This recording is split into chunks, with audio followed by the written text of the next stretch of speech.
Good morning. Welcome to the Unitarian Universalist Meetinghouse of Provincetown, where we affirm the inherent worth and dignity of every person, and where we support each other on our spiritual search for truth and meaning. My name is Rev Kate Wilkinson, and I'm so glad you are here with us this morning. Welcome to those of you in the room, and welcome also to those of you joining us from home via YouTube.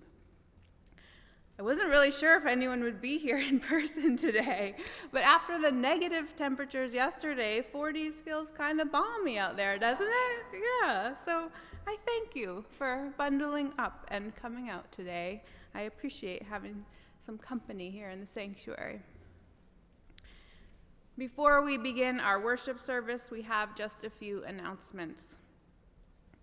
Our Winter Spirituality series has begun with both online and in-person offerings. So please check out our website and your email inboxes for more information about our Radical Tenderness workshop on Zoom, our Labyrinth Walk in Truro, a Death with Dignity workshop in person, and our Soul Collage card workshops. So many great offerings. And speaking of offerings, as you know, our head usher, Lawrence, moved off Cape this week, and he was the one who every Sunday would find 3 other people to take the collection with him when it comes to collection time. Now, Lawrence is pretty irreplaceable, and post-pandemic, we're trying to reassess the way we always do things in case there is a new way that might be less work or include more people. So I want to propose something. What if, instead of having a head usher who has to be here each and every week and who finds 3 other people before the service, which means the only people who get here early are ever ushers, what if, when we announce the offering, 4 of you just come up and get the offering bags and take the collection? The first 4 people who stand up and volunteer. Any of you can do this. The bags are under the altar table. 1 person goes up that aisle, 1 person goes up that aisle, 2 people go up the middle. We do not have to fill the head usher position if, and this only works if, you all take turns coming up to be ushers when we announce the offering. So what do you think? Should we try this for 2 months and see how it goes? Okay, great. And there might be some awkward moments. We might have 11 people stand up. We'll figure it out. It's okay. Awkwardness is fine while we give it a whirl and figure it out. Be sure to check out the artwork of our young people, Daniel and Grace, downstairs in Acker Bosworth Hall.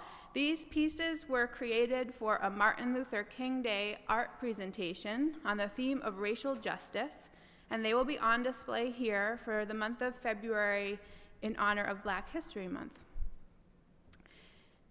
And finally, we share the sad news that our dear member, Roger Chauvette, has passed away.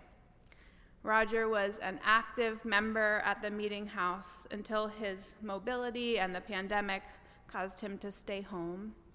He served on our board of directors and the search committee that brought me here to you. He was very active in town on the bicycle committee, in theater groups, at the AIDS support group and Provincetown magazine, and with the carnival parade. He will be dearly missed. We are holding a memorial service here at the Meetinghouse this Friday at 2 o'clock while his family is still in town. It will also be live streamed, and we will be sending out the link for that this week. If you'd like to sing in the choir for his service, we will be singing Blue Boat Home, which was his request. So let Mary know if you can sing that day. We hope you can join us on Friday to honor Roger. But let's right now take a moment to remember and honor him as part of today's service by lighting our memorial candle and holding a moment of silence for him.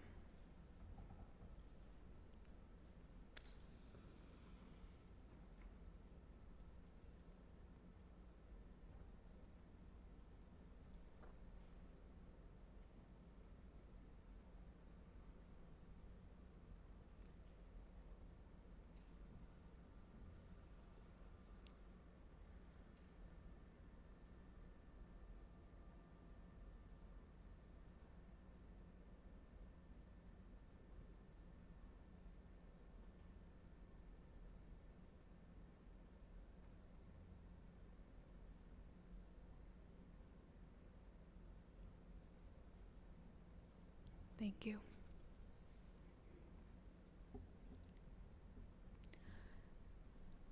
Let's take a moment now to affirm our Meetinghouse covenant.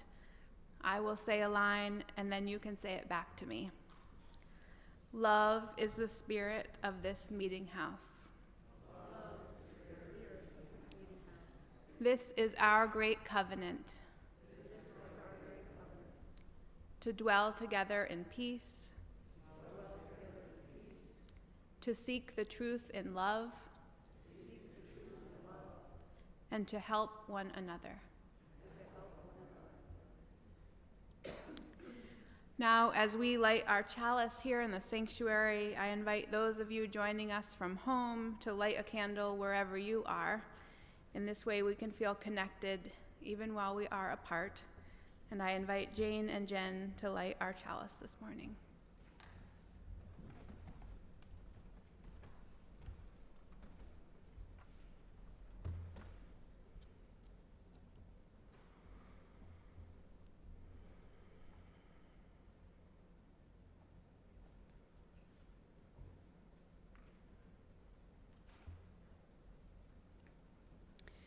Our chalice lighting this morning is by Ben Soul. Let us hold a quiet moment together as our chalice is lit. As the wild wind bites, so does the still flame warm us. As the deep snows block our doors, so does the gentle flame bring us out. As the crackling cold air stops our breath, so does the radiant flame draw from us the words we need to give and to receive. Words of greeting, words of comfort, words of solace, words to challenge our minds and words to bring us to action. Let us gaze upon our common flame so that we remember who we are and what we can do when we are together.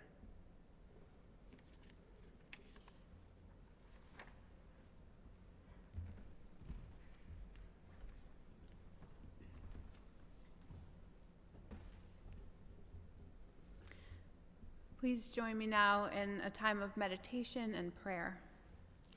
During the prayer or any time during the service, you're welcome to light a silent candle at the table to the right of the pulpit, where there is a journal to record your thoughts and prayers. After the prayer, we will sing together Spirit of Life, hymn number 123. You can also find the words to this song printed on the purple laminated cards in your pews. Our prayer this morning is by Jerry Goddard. Thou who knows the secrets hidden within all hearts, thou who knows all sorrows and all joy, who knows all hope springing from sources unknown, who knows all loneliness, all desolation, all sadness. Thou who knows all this and understands, and with everlasting love seeks to lead us in each moment toward beauty and harmony, we would seek thee here this morning. We would bring ourselves just as we are into thy healing and transforming presence. Thou who hears in silence, who sees in darkness, who dwells closer than breath, teach us once again thy ways of loving kindness, that we may spread loving kindness from within our souls out into the entire world. Communicate to us once again thy peace, that we may spread peace from within our souls out into the entire world. Spirit of life, we feel like strangers, even to ourselves at times. Help us once again to feel thy steady patience at work within us, that we may spread patience from within our souls out into the entire world. And now let us gather at the river of life and wonder that flows through all souls, and let us bring together all the unspoken messages of our hearts into a moment of shared silence.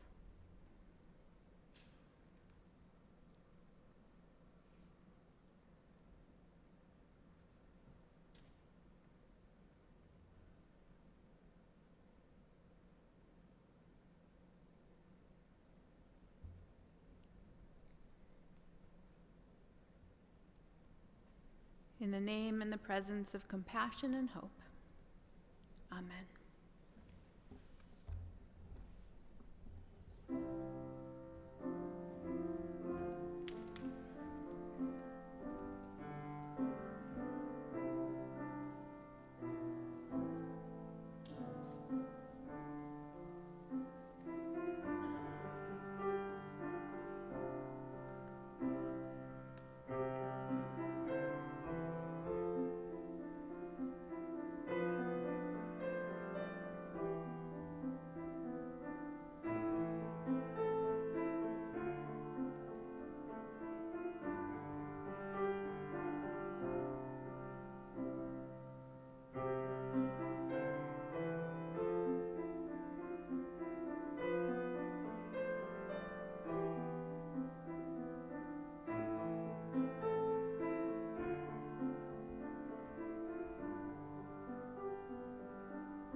This morning's reading is Small Kindnesses by Danusha Lamaris. I've been thinking about the way when you walk down a crowded aisle, people pull in their legs to let you by. Or how strangers still say, "Bless you," when someone sneezes, a leftover from the bubonic plague. Don't die, we are saying. And sometimes when you spill lemons from your grocery bag, someone else will help you pick them up. Mostly, we don't want to harm each other.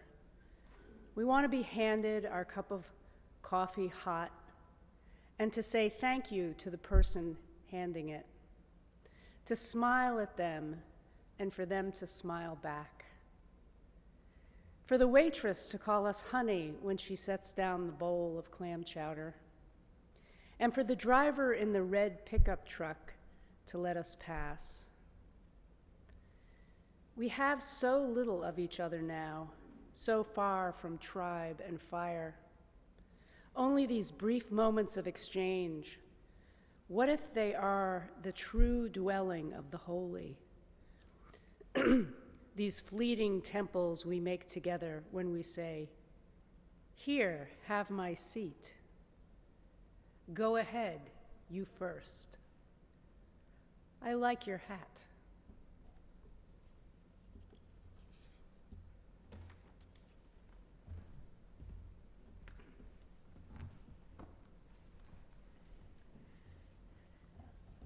You ready for it?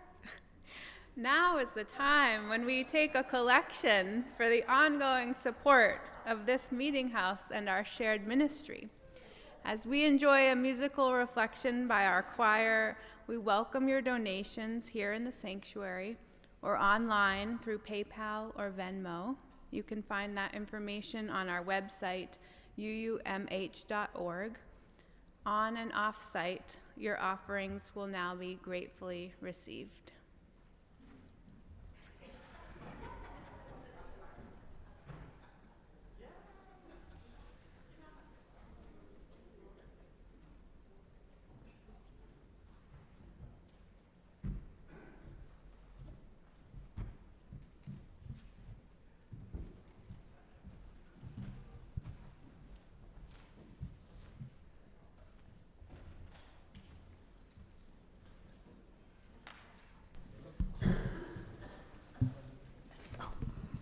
Thank you.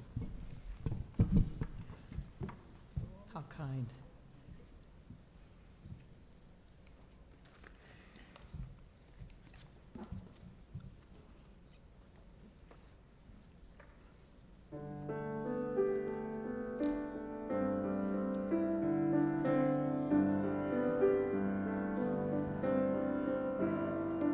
When the waves roll on over the waters and the ocean cries, we look to our sons and daughters to explain our lives, as if a child could tell us why. As sure as the sunrise, as sure as the sea, as sure as the wind in the trees, we rise again in the faces of our children. We rise again in the voices of our song. We rise again in the waves out on the ocean, and then we rise again. When the light goes dark with the voices of creation across the stormy sky, we look to reincarnation to explain our lives, as if a child could tell us why, that as sure as the sunrise, as sure as the sea, as sure as the wind in the trees, we rise again in the faces of our children. We rise again in the voices of our song. We rise again in the waves out on the ocean, and then we rise again. We rise again in the faces of our children. We rise again in the voices of our song. We rise again in the waves out on the ocean, and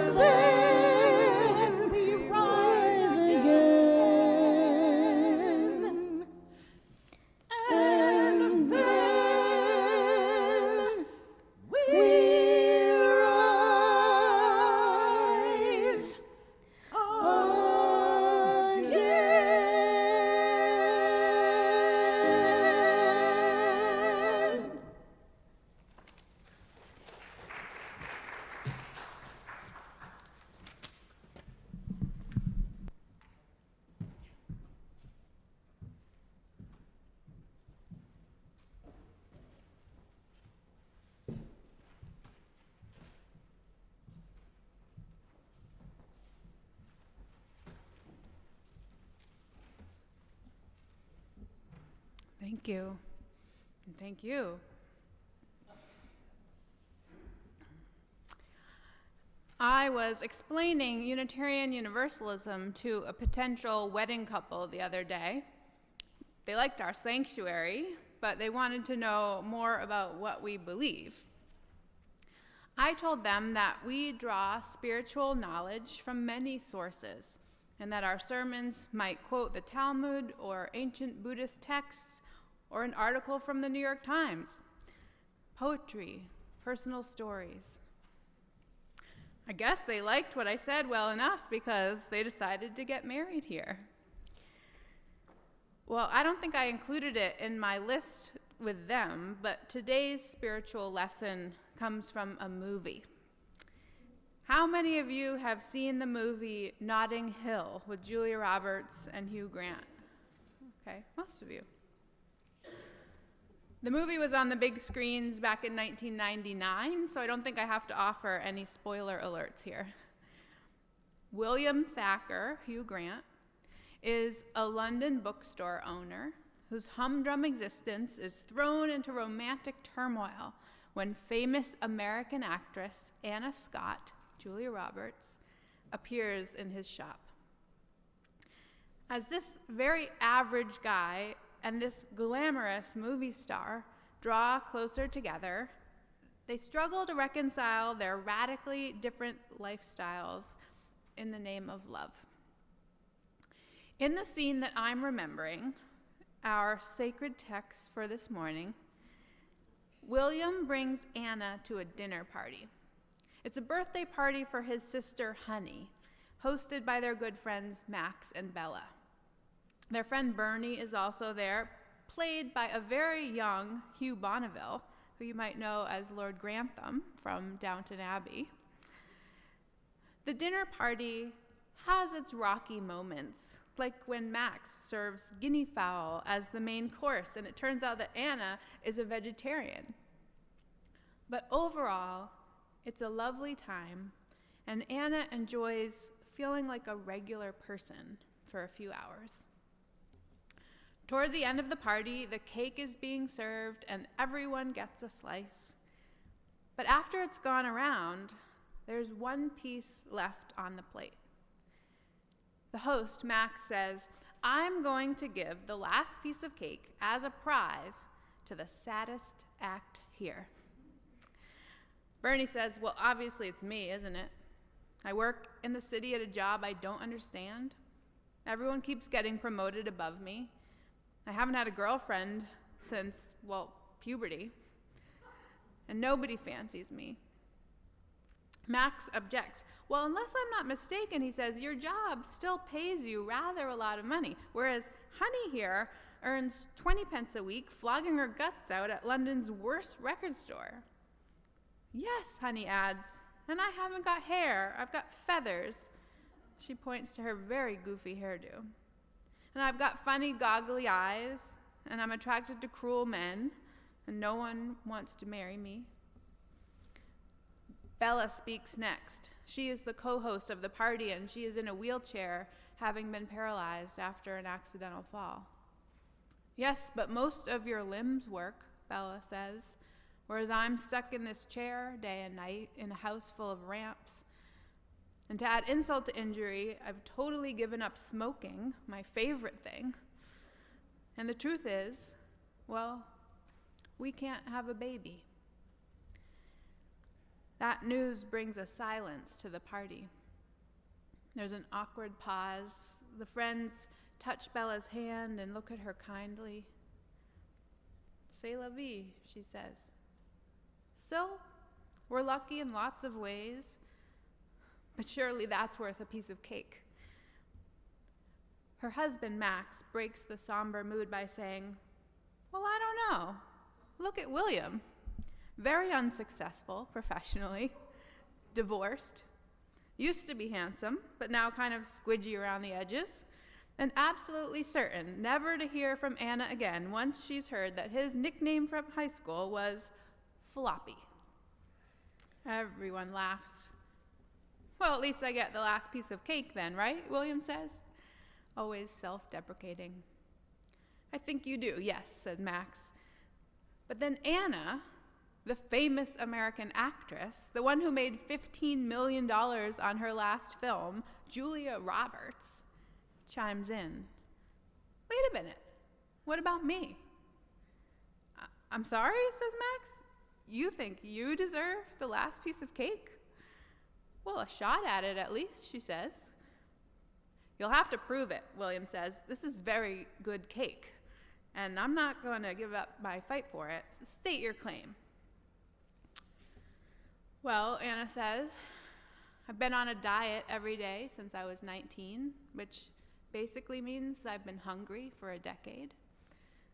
I've had a series of not nice boyfriends, one of whom hit me. And every time my heart gets broken, it gets splashed across the newspapers as entertainment. It's taken 2 rather painful operations to get me looking like this.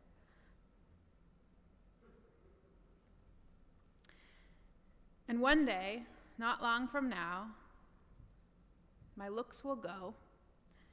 They'll find out I can't act, and I'll become some sad middle-aged woman who looks a bit like someone who was famous for a while. There is silence around the table until Max breaks the mood again. Nah, he says, nice try, gorgeous. William says, pathetic effort to hog the last piece of cake. But beneath the humor, they all have a new compassion for Anna. Understand her differently. Feel a new kinship with her. This scene has stayed with me for years. 24 years, I guess. Why is that? I think it's because I learned a spiritual lesson watching that movie. I mean, it's not the first time I've learned it, but some spiritual lessons you need to learn over and over again so that you remember them. Make them part of yourself. That scene taught me that everyone has their own struggles. And you can't always tell from the outside what someone is going through on the inside. And it gave me a new metaphor for compassion, the last piece of cake. If we truly took the time to get to know each other, learn one another's stories, we'd see that every one of us is a contender for the last piece of cake. Now, I do have a confession to make. When I rewatched Notting Hill this week to make sure I'd gotten the details of this scene right, I mean, I had it pretty spot on. Like I said, it stuck with me. But there was one little detail that I had changed in my memory, and that was the object they were vying for. What they were actually arguing over was not the last piece of cake, but the last brownie. To me, the metaphor for compassion for 24 years has been the last piece of cake, and it sounds so much better than a brownie, and it was a birthday party, so that is how I shared it with you this morning. Storyteller's prerogative. I am utterly convinced, Stephen Bryce says, that God will have all kinds of grace if we got the theology wrong. I'm not entirely sure, he says, about how God will take it if we got the loving other people, seeking justice, choosing mercy part of life wrong. So maybe it's okay that we learn our spiritual lessons from movies, so long as we do learn them, sometimes over and over again. We are all very aware of our own problems, of course. They loom large in our lives, feel all-encompassing a lot of the time. It takes an awakening to become aware of what others are going through. We think we see the world as it is, Stephen Covey says, when in fact we see the world as we are. Now, you might recognize that name, Stephen Covey. He wrote The 7 Habits of Highly Effective People. And in that book, he tells the story of an awakening in his life. He was riding on the subway one day when the calm and quiet of the car was disrupted by the entrance of a man and his 2 children. The children were rambunctious, running around, shouting, throwing papers at other passengers. They created chaos. All the while, their father sat there with his eyes closed, oblivious to their behavior. Feeling irritated, Stephen finally turned to him. "Sir, your children are disturbing a lot of people. Can't you control them a little more?" The man lifted his gaze, as if to come to a consciousness of the situation for the first time, and said softly, "Oh, you're right. I guess I should do something about it. We just came from the hospital, where their mother died about an hour ago. I don't know what to think, and I guess they don't know how to handle it either." Stephen was mortified at the assumption he'd so confidently made about the silent man on the subway and his misbehaving children. His perspective shifted that day, and it was an awakening that he would never fall asleep to again. Audrey Frank, who writes a weekly devotional, says, "Most of us do not discover how desperate life can seem, how deep the pain can be, how hard one can try and things still go wrong, until suffering hits home. Under its terrible weight," she says, "we remember others who we were vaguely aware of suffered at one time, but we were too busy, too focused on our own point of view to come alongside and help. For whatever reason, we could not see them, never mind listen to them." How do we listen to the people who most desperately need to be heard? How do we see the people who most desperately need to be seen when we cannot tell who amongst us are hurting and might need the extra kindness? Perhaps we have to begin by listening to everybody, by seeing everybody, and working backwards from there.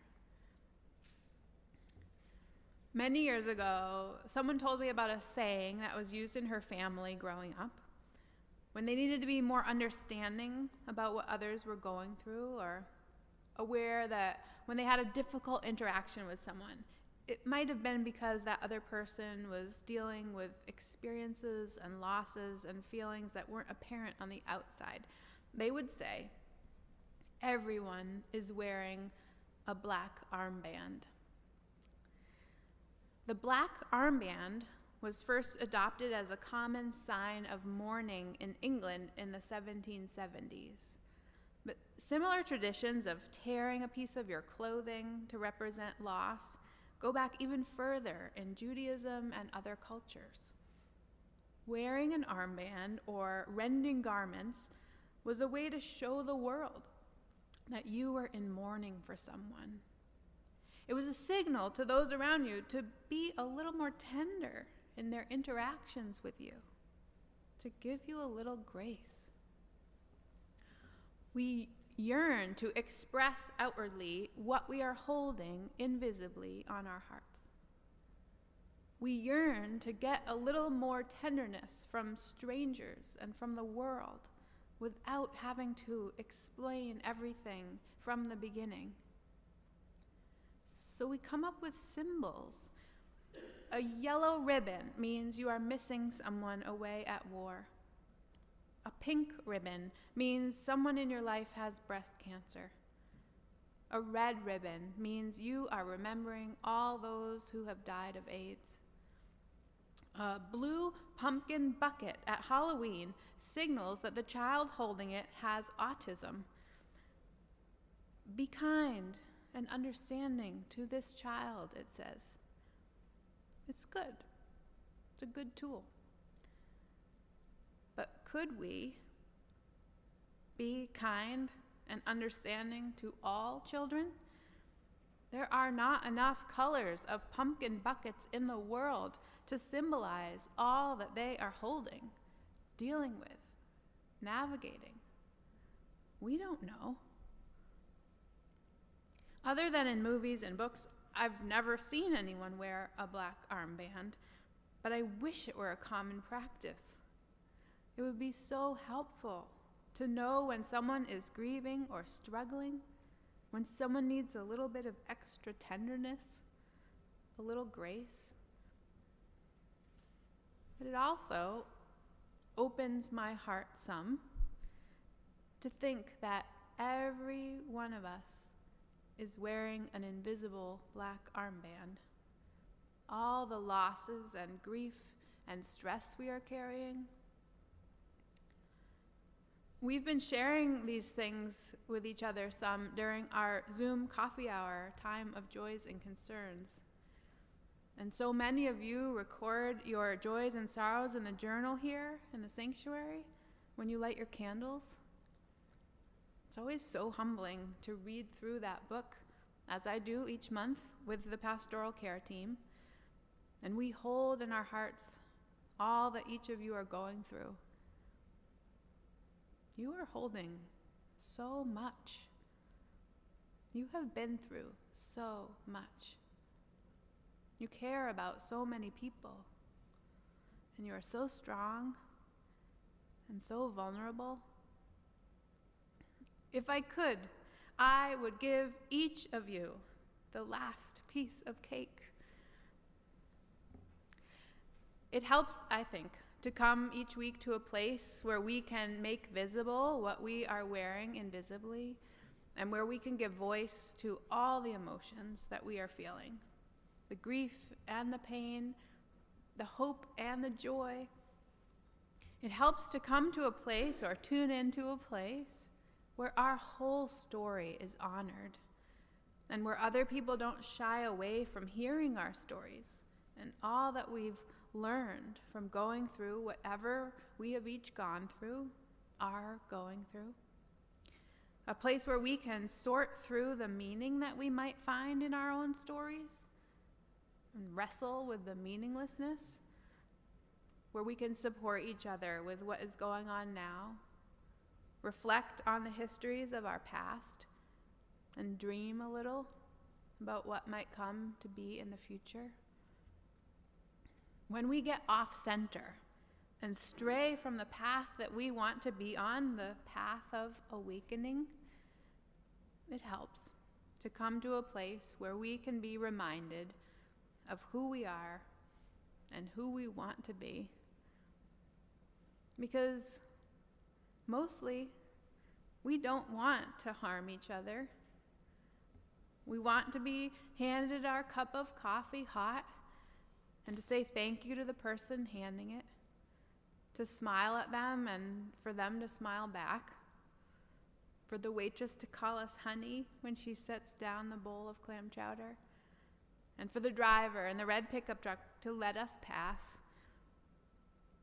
We have so little of each other now, so far from tribe and fire. Only these brief moments of exchange. What if they are the true dwelling of the holy, these fleeting temples that we make together? Our black armbands are invisible, but everyone is wearing one.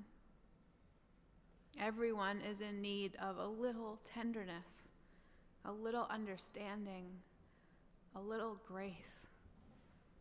My hope is that sometimes we can be that for one another. and for the strangers that we encounter in our days.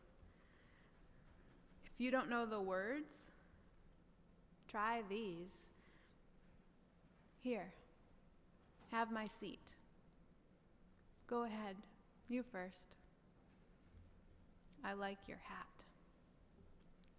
Amen, and blessed be.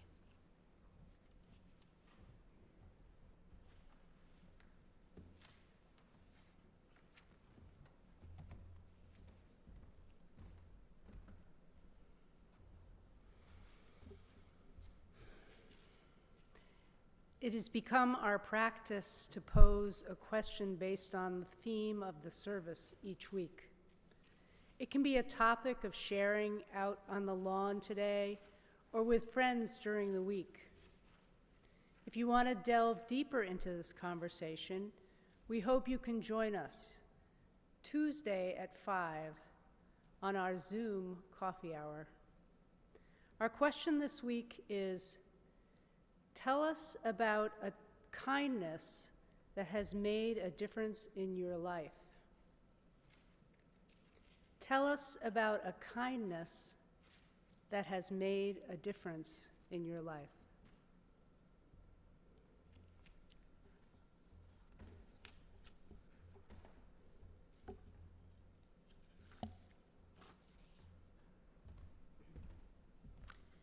And we'll end with these closing words by John Morgan. Let us bless and keep one another. Let kindness rule in our hearts and compassion in our lives until we meet again. Go in peace.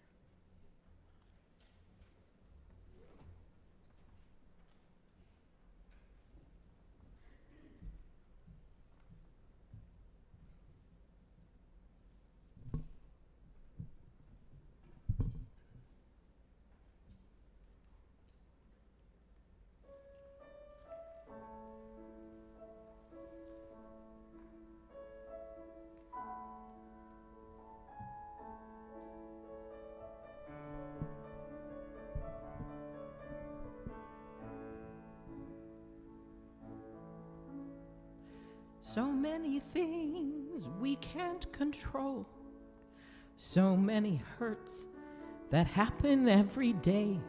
So many heartaches that pierce the soul. So much pain won't ever go away. How do we make it better? How do we make it through? What can we do when there's nothing we can do? We can be kind. We can take care of each other. We can remember that deep down inside we all need the same thing. And maybe we'll find, if we are there for each other, that together we'll weather whatever tomorrow may bring.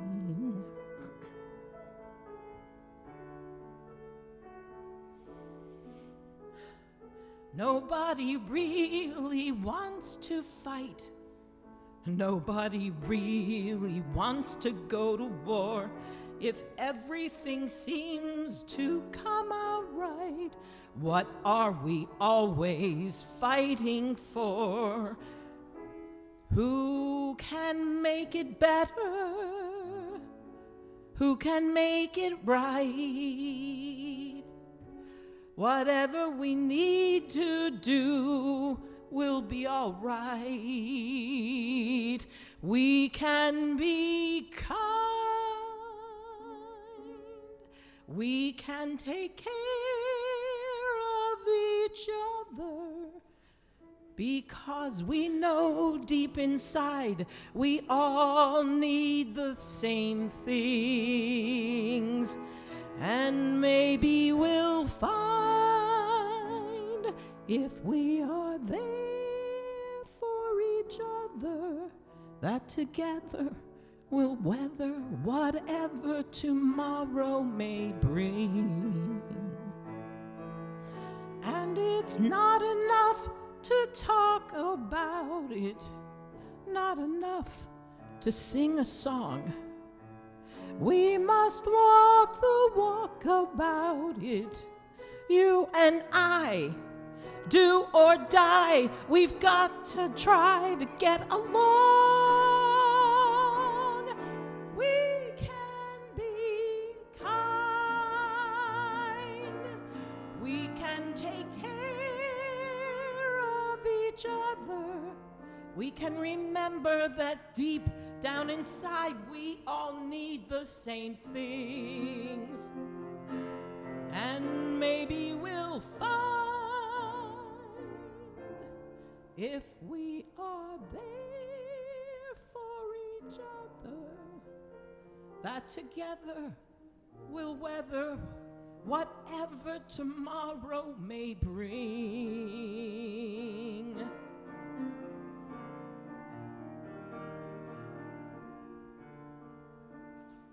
And maybe we'll find true peace of mind.